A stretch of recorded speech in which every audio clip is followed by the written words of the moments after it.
Tonight, I'm going to show you how to make peanut butter and jelly truffles. Stick around. Greetings, my confectionery compadres, and welcome to Randy Makes Candy, where I help you make tasty treats that people love to eat. A while back, a friend of mine asked me, did you ever watch Iron Chef, where they were given a secret ingredient that they had to use in their recipes? I said, yeah, I loved that show.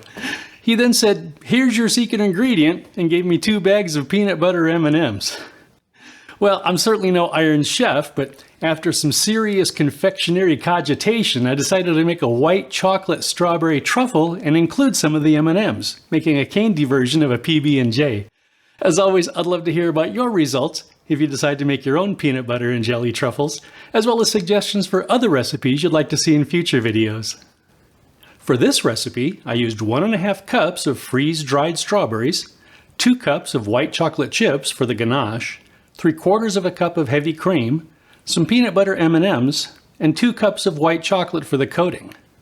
I also used a food processor, a large bowl, a spatula, a scoop, a cutting board, some parchment, and a couple of precision dipping tools. Okay, let's make some candy. Blitz the strawberries into a powder.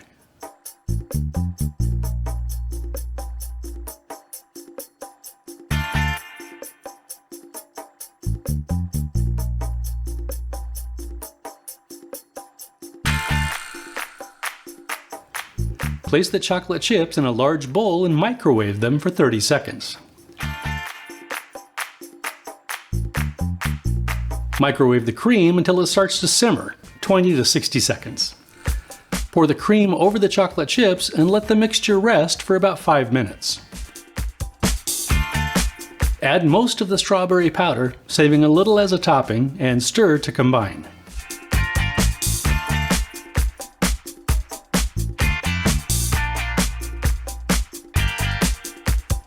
If you want to kick up the flavor a notch, you can add a little strawberry flavor or extract here.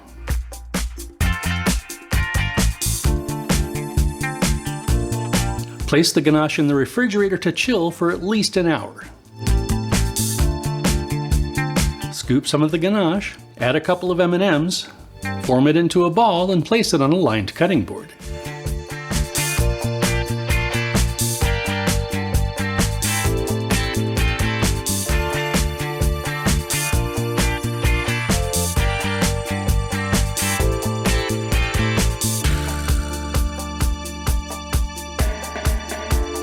The ganache was pretty sticky, so I kept my hands wet with a moist paper towel. That helped a lot.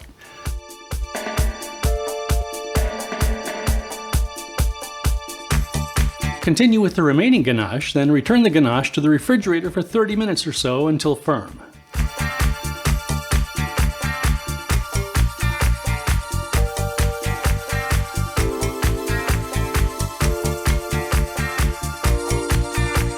The freeze-dried strawberry powder still had some moisture in it, so it clumped up a bit. That was fine for the ganache, as it gave a visual texture that I found interesting.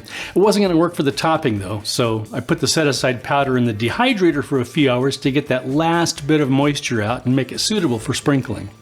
Microwave the coating chocolate in 30-second intervals, stirring between each interval until it's fully melted. Dip a ball in the melted chocolate, let the excess drain, and return it to the lined cutting board.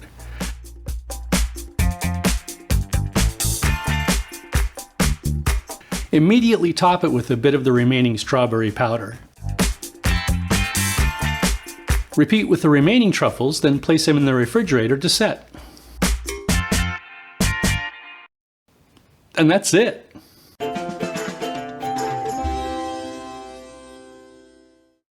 Okay, let's have a taste. Sláinte mhath.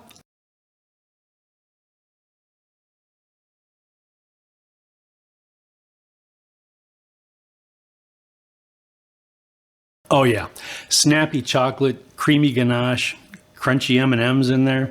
The strawberry flavor is right where I wanted it to be.